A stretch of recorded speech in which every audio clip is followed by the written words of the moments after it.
In the cold, murky skies above war-torn Germany, one name quietly earned the respect of Allied forces: Don S. Bryan. Unlike the legendary figures plastered across recruitment posters, Bryan never sought fame. He was a quiet warrior, a man who understood the weight of the responsibility carried on his wings.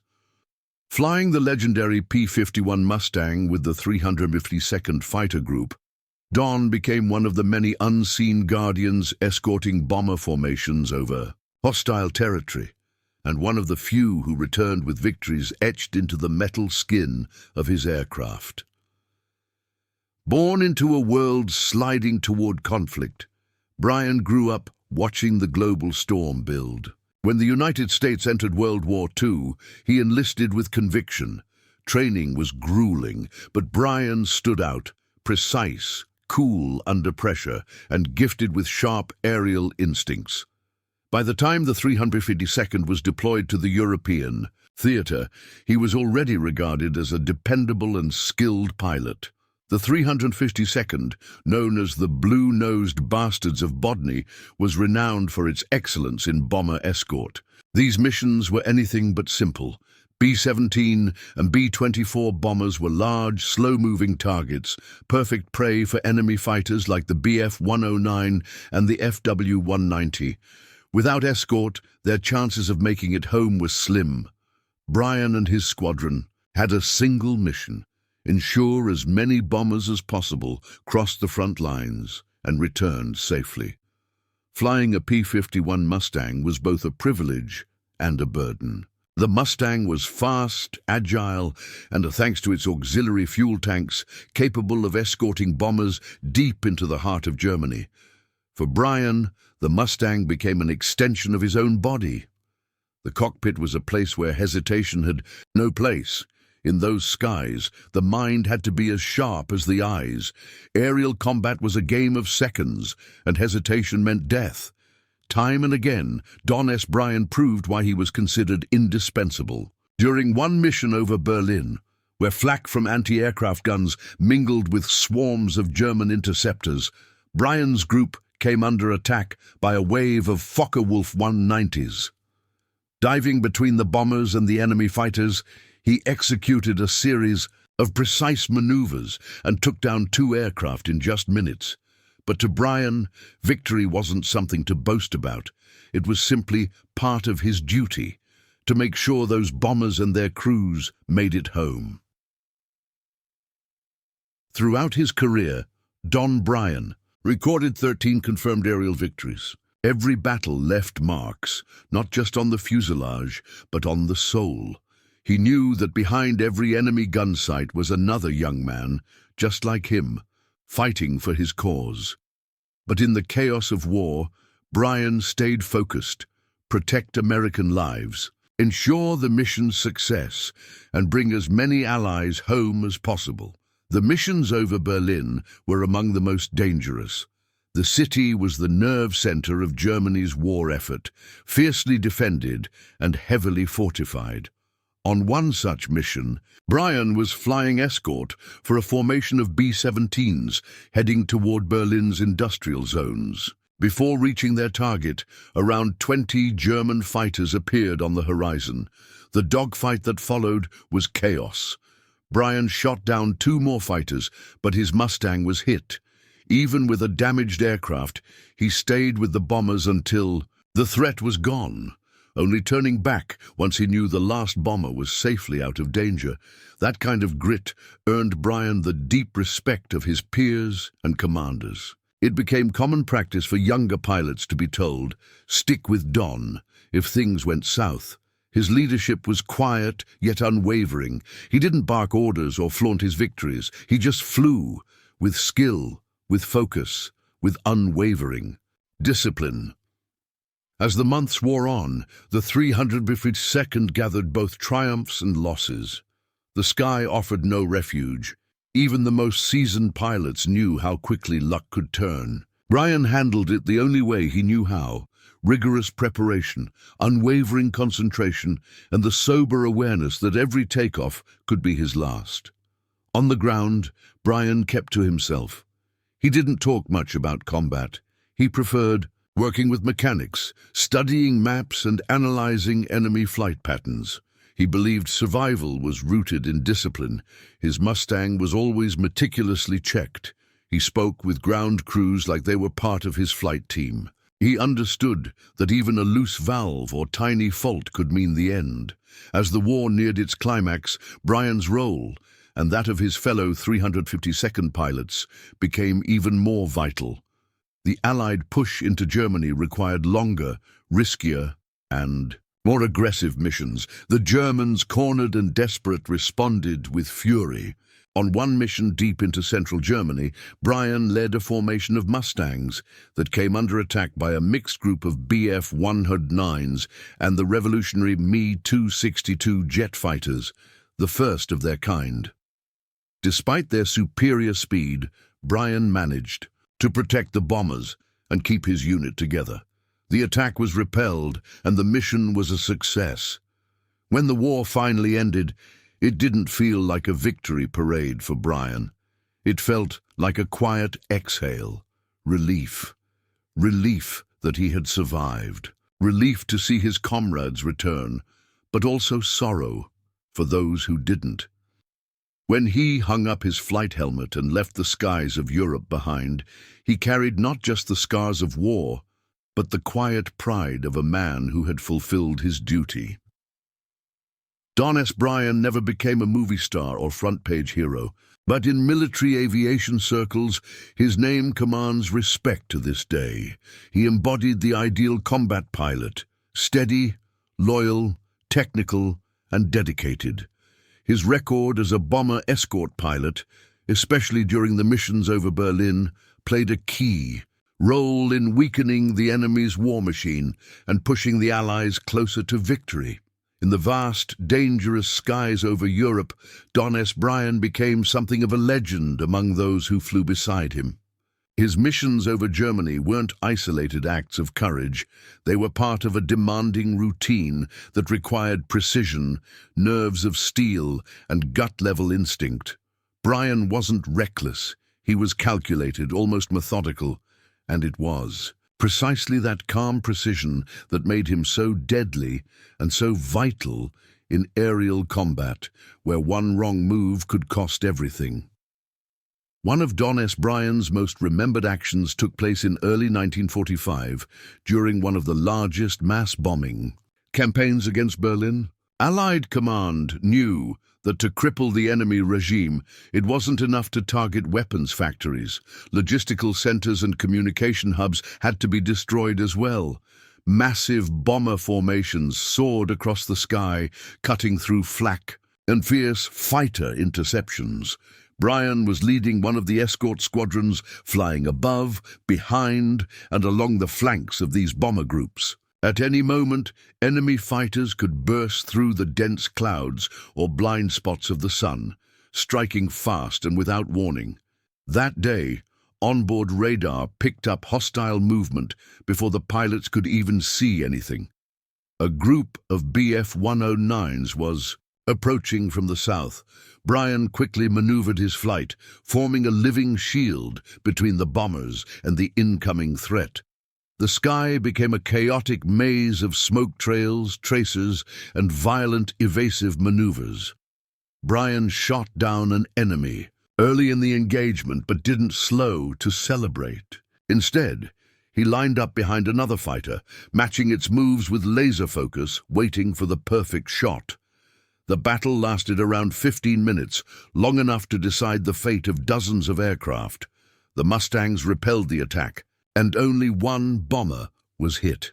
In a later report, the mission commander credited the survival of most of the bomber crews to Bryan's steady and coordinated leadership. It was just one of many moments that proved not only his technical skill, but also his calm leadership under fire. On another mission over Leipzig, a region heavily defended by veteran fighters and anti-aircraft batteries, Bryan faced one of the most dangerous challenges of his career. The skies were overcast, visibility was poor, and the pilots had to fly in tight formation. As the bombers neared the target, a flight of Focke-Wulf 190s burst through the clouds at high speed. The attack was sudden and concentrated. The bombers were wide open. Bryan was several miles ahead when he received the alert from the main formation. Without hesitation, he banked hard, dove steeply, and intercepted the attackers at the exact moment they were preparing to open fire. The impact of the surprise counterattack was immediate. The German fighters were thrown into confusion. Bryan, with pinpoint accuracy, shot down 2 aircraft in quick succession, while his squadron mates pushed back the rest. For the duration of the mission, Bryan remained close to the bombers, guiding his men through columns of smoke, debris, and flak. He didn't just protect the bombers. He inspired the others to hold the line, even in the middle of chaos. That day, every bomber under his care made it back, a rare achievement for a mission of such high risk. His reputation began to grow. Among bomber crews, many knew his name, even if they'd never spoken to him.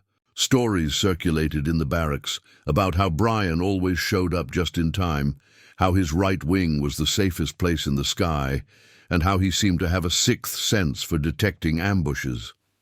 Bryan never confirmed these stories, but his presence alone gave others confidence, and in wartime, confidence was often a lifeline. In the final months of the war, the Germans began deploying their Me-262 jet fighters in desperate attempts to stop the Allied advance. These aircraft were fast, dangerous, and superior to the Mustangs in raw speed. Bryan faced this new threat with the same quiet determination that had defined his entire service. On a mission near Dresden, his unit spotted 2 Me-262s approaching a group of B-24s. Knowing he couldn't catch them in a straight pursuit, Bryan climbed high, circling fast to gain altitude. When the jets passed beneath him, he dove into a surprise attack, forcing one of them to break off and retreat. He didn't shoot it down, but his action diverted the attack and likely saved many lives. Beyond combat, Bryan also played a silent but vital role in mentoring new pilots. Whenever he could, he shared hard-earned knowledge, not with grand speeches, but with practical advice: how to save fuel, how to recognize enemy attack patterns, how to stay focused when everything around you is falling apart. Many who learned from him survived thanks to those quiet lessons. Don S. Bryan never boasted about medals or kills. To him, each number was a life, a weight measured not in pride, but in responsibility. Even when he was decorated for exemplary performance in multiple missions, he remained the same reserved man. He knew every successful mission was the result of a collective effort, from the mechanics to the radio operators, the planners, and his fellow pilots. When the war finally ended, Bryan returned to the United States in silence. He turned down speaking engagements and public events. Instead, he visited families of fallen pilots, wrote letters of comfort, or simply stood quietly by the graves of comrades. He understood better than anyone the price that had been paid in the skies over Europe. Don S. Bryan lived the rest of his life away from the spotlight, but never far from the values he held during the war: courage, discipline, respect, and humility. His story, though rarely told, remains a powerful reminder of the critical role played by escort pilots, those who didn't seek glory in dogfights, but instead focused on protecting others. Through his actions, he didn't just secure tactical victories. He gave many the chance to return home and see a new dawn after the darkness. During the closing months of 1944 and early 1945, Strategic Air Command began to realize that precision strikes on critical targets, synthetic fuel, plants, railway hubs, were only possible with experienced escorts like Don S. Bryan in the air. Though he didn't hold a high-ranking position, he was quietly pulled into strategic planning. His battlefield experience was invaluable.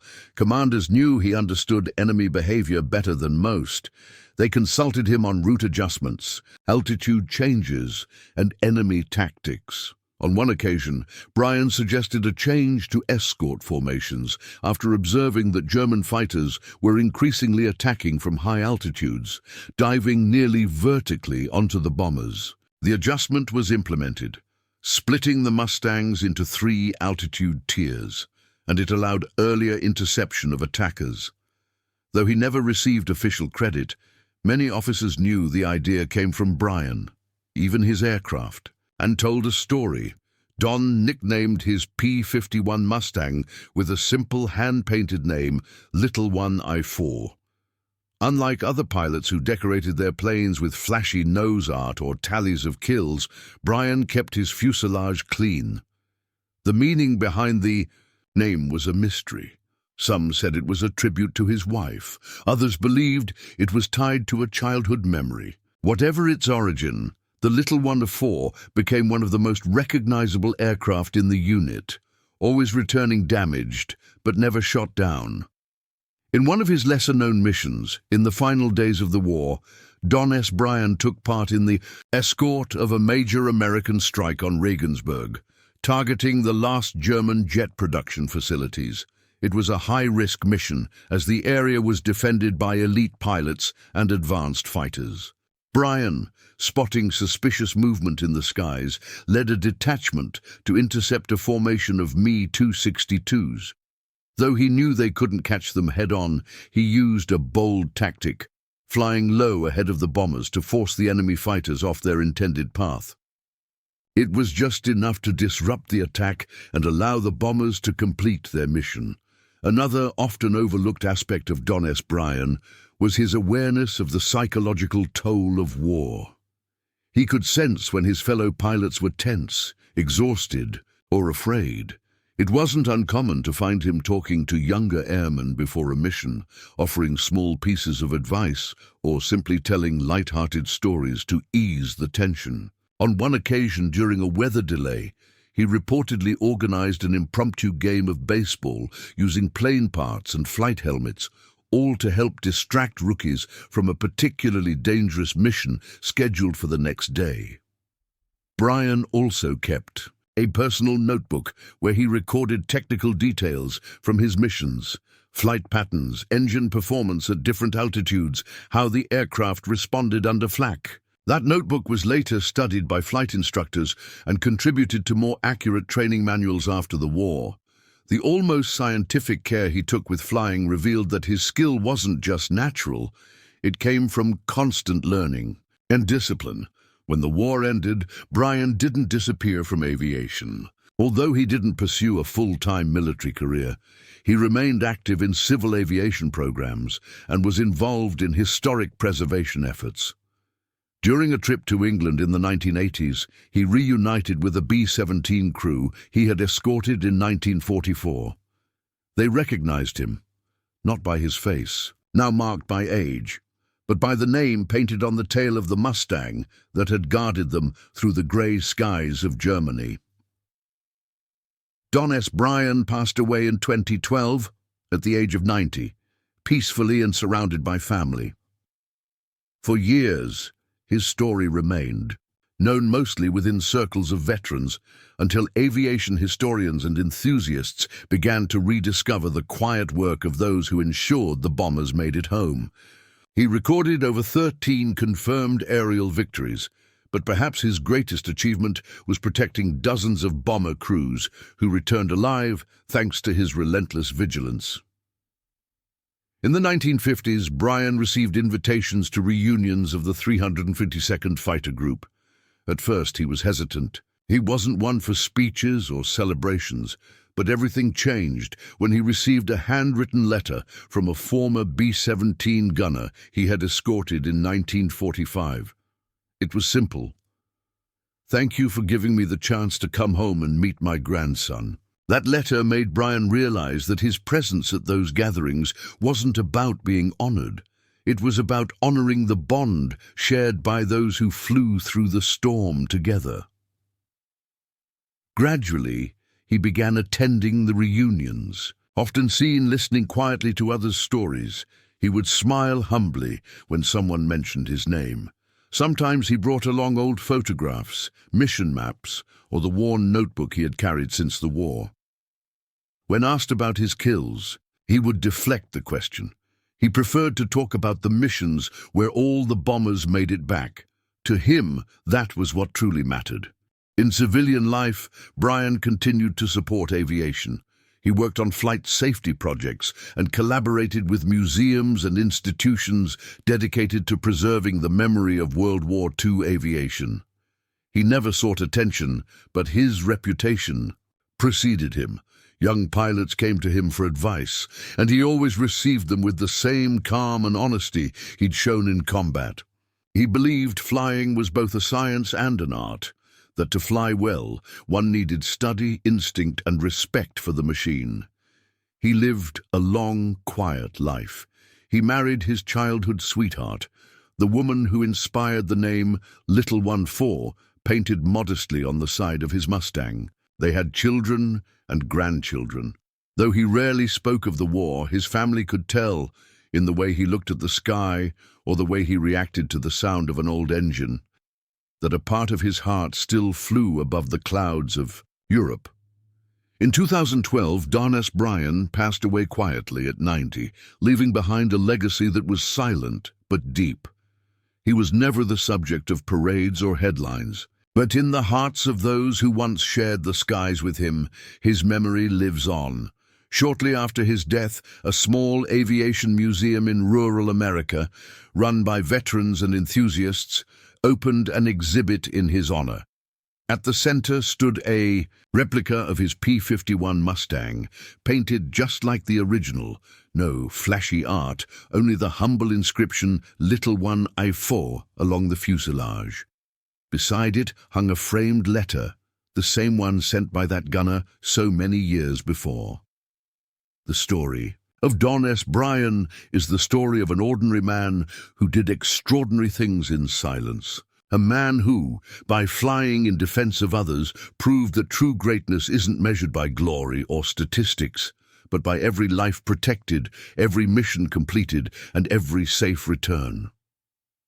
Today, when people talk about aviation heroes, many remember the great aces, the legendary dogfights, the tallies of victories. But for those who know the deeper story of the skies over Germany, Don S. Bryan's name carries a different kind of weight. The weight of consistency, quiet bravery, and unbreakable loyalty. And it is in that silence that he remains, flying, in memory, crossing time with wings that never bowed to fear. Don S. Bryan never sought to be remembered as a hero, but make no mistake, he was one of the greatest.